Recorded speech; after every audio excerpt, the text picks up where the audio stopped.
Welcome to Electrified. It's your host, Dylan Loomis. So a quick note on ARK Invest because they are literally taking over the investment world.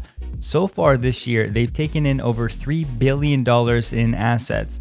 So that's just in the last 12 days. If you go back 5 weeks, they've taken in $11 billion, which puts them on a pace. If they keep this up, they will have taken in as much money as BlackRock did all of last year. And if you're not familiar, BlackRock is one of the biggest asset managers on the face of the planet. So ARK Invest, Cathie Wood & Co. are doing some truly incredible stuff. And so I mentioned this to hammer home one main point. It's something that I've been saying for a long time to a lot of my friends. So there is a place for fundamentals and value in investing, absolutely. But nowadays, if you can't learn how to invest in disruptive technology and look forward where the numbers and the fundamentals might lag where the company is going to be, you're going to miss out on so many opportunities, Tesla being the main one that comes to mind. So shout out to Cathie and team over at ARK Invest. They are crushing it. The Kilowatts tweeted that the standard range Model Y now has a heated steering wheel. And of course, there are questions about if this can be retrofitted or if older models will get it via a software update. I couldn't find anything for sure, so we'll have to wait and see. We did learn that the Made in China Model 3s are leaving the factory with heated steering wheels, so those of us in the US are also wondering when we'll see this in the United States. Next up, Tesla is taking the next step in India as it's become incorporated in Karnataka, India, listing 3 directors for the new venture. David Feinstein, Tesla's current global senior director, and Vaibhav Taneja, Tesla's chief accounting officer, were both listed, as well as a third that seemingly does not yet have any ties to Tesla. The address listed was in the heart of Bangalore, the capital of Karnataka, on the 14th floor of this swanky building. We talked a few weeks ago about Tesla opening up orders for India with the possibility of some manufacturing and assembly there later if things go well. So we finally got some crash test ratings for the Model Y. This test was done by NHTSA, the National Highway Traffic Safety Administration, as there have not been any official tests done by the IIHS yet. For NHTSA though, the Model Y aced the test, which should come as a surprise to no one. The Model Y was awarded the maximum 5-star rating in all categories: front crash, side crash, and rollover protection. It also ticked all of the recommended safety technologies boxes that featured standard forward collision warning, lane departure warning, crash imminent braking, which is also referred to as autonomous emergency braking or AEB, as well as dynamic brake support.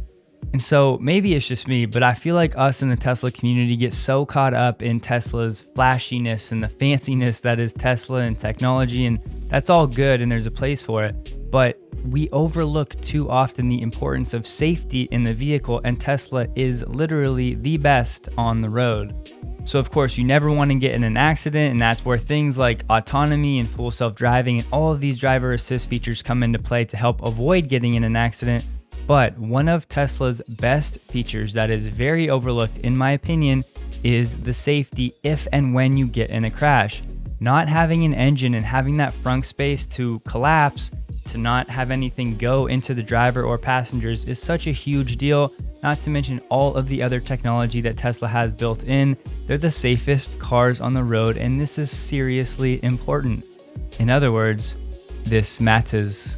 But with that, it's time for our newest segment, the Rapid Fire EV non-Tesla news, to wrap up the videos. Thank you guys for chiming in and letting me know that you like that idea. I do too, so we're definitely going to do it. So here you go. Audi sold about 50,000 e-tron SUVs in 2020. This was up 80% over 2019, so nice work to the Audi team during a difficult year. GM is teasing a Chevy Bolt EUV, announcing an unveiling next month.